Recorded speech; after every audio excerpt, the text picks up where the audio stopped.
warahmatullahi wabarakatuh. Hamdan wa syukran lillah, salatan wa salaman ala rasulillah, wa ba'du. Bersyukur kita kepada Allah dengan ucapan alhamdulillah. Berselawat kepada baginda Rasulullah dengan ucapan Allahumma salli ala Sayyidina Muhammad. Saudara-saudara yang dimuliakan Allah Subhanahu wa taala, era globalisasi banyak mempengaruhi terhadap kehidupan manusia, tak terkecuali terhadap kehidupan seorang muslim. Banyak orang yang berkata, mencari harta yang haram saja susah, apalagi yang halal. Ini adalah satu kata yang menggambarkan betapa rendahnya kualitas keimanan dan keyakinan seseorang bahwa rezeki itu datangnya dari Allah Subhanahu wa taala. Padahal Allah dan Rasulnya telah menegaskan dalam Al-Quran surat Al-Ankabut ayat yang ke-60. Wa ka'ayyin min dabbatin la tahmilu rizqaha Allahu yarzuquha. Betapa banyak makhluk yang tak dapat mengurus rezekinya, Allah lah yang memberi mereka rezeki. Ayat ini merupakan jaminan kepada kita bahwa yang memberi rezeki itu adalah Allah Subhanahu wa taala.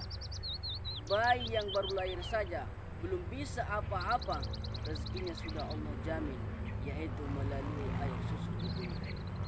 Saudara-saudara yang dimuliakan Allah Subhanahu wa taala, berbicara tentang halal dan haram ini sangat penting karena ini berkaitan dengan amal soleh dan ibadah. Dikisahkan dalam sebuah riwayat bahwa Abu Bakar radhiyallahu anhu mempunyai seorang hamba sahaya yang sering memberikan Abu Bakar makanan. Pada suatu ketika, hamba sahaya Abu Bakar memberikan beliau makanan. Tanpa bertanya, Abu Bakar langsung menyantap makanan itu. Kemudian hamba sahayanya bertanya, "Wahai Abu Bakar, biasanya engkau selalu menanyakan sumber makanan yang saya bawa. Tetapi kenapa kali ini kamu tak bertanya dari mana sumber makanan yang saya bawa?" Abu Bakar menjawab, "Dikarenakan saya terlalu lapar sehingga membuat saya lupa bertanya dari mana sumber makanan ini. Maka dari itu jelaskan kepada saya dari mana sumber makanan ini." Kemudian hamba sahayanya Abu Bakar menceritakan bahwa dia dahulunya adalah seorang peramal dan mendapatkan upah dari pekerjaannya tersebut. Salah satu upah yang diberikan kepadanya adalah makanan yang telah ia berikan kepada Abu Bakar. Mendengarkan cerita hamba sahayanya, Abu Bakar langsung berkata, "Hampir saja engkau telah membinasakan saya." Kemudian Abu Bakar berusaha memuntahkan makanan yang telah ia makan dengan cara memasukkan jarinya ke dalam kerongkongannya. Bahkan Abu Bakar berkata kepada hamba sahayanya itu, "Kalau sekiranya untuk memuntahkan makanan yang haram ini memerlukan pengorbanan nyawa, niscaya nyawa saya pun akan saya korbankan. Karena saya pernah mendengar baginda Rasulullah sallallahu alaihi wasallam bersabda, man nabata lahmuhu min suhtin fannaru aula bihi." Barang siapa dagingnya yang tumbuh dari makanan yang haram atau dari pekerjaan yang haram, maka neraka baginya lebih utama. Saudara-saudara yang dimuliakan Allah Subhanahu wa taala, ini menjadi sebuah ibrah bagi kita bahwa sangat penting memelihara diri dan keluarga dari makanan yang haram.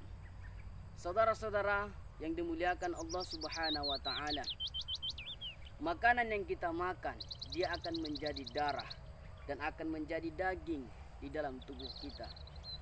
Makanan yang kita makan itu berpengaruh kepada perilaku seseorang.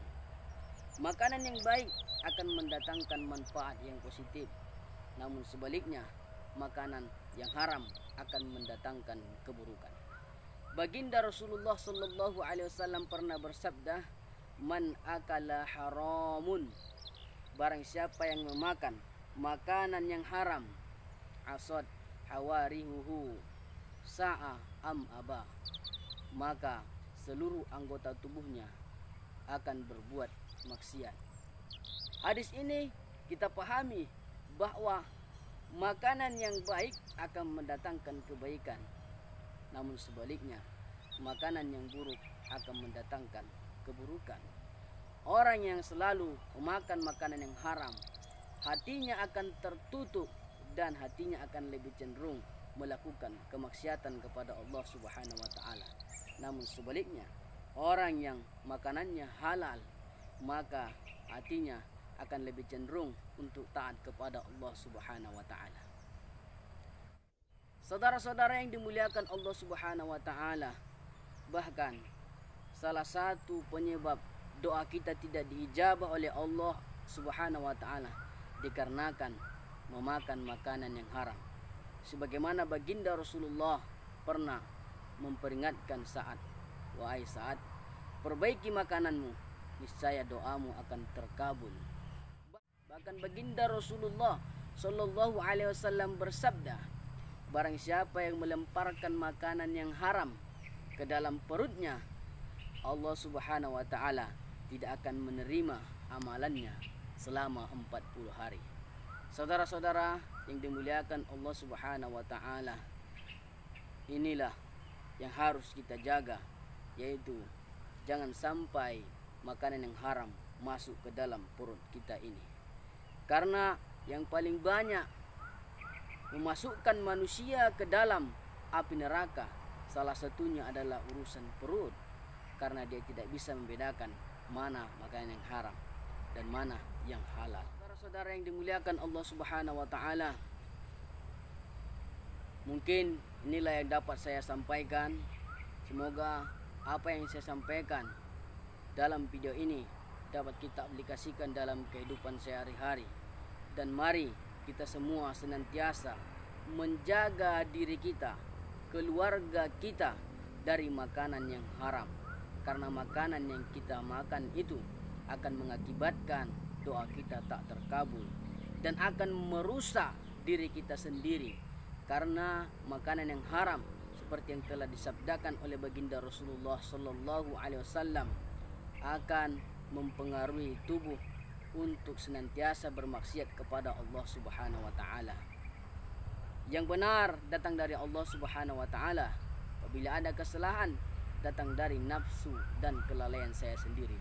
Subhanallah bihamdika nasyhadu an la ilaha illa anta nastaghfiruka wa natubu ilaik. Assalamualaikum warahmatullahi wabarakatuh.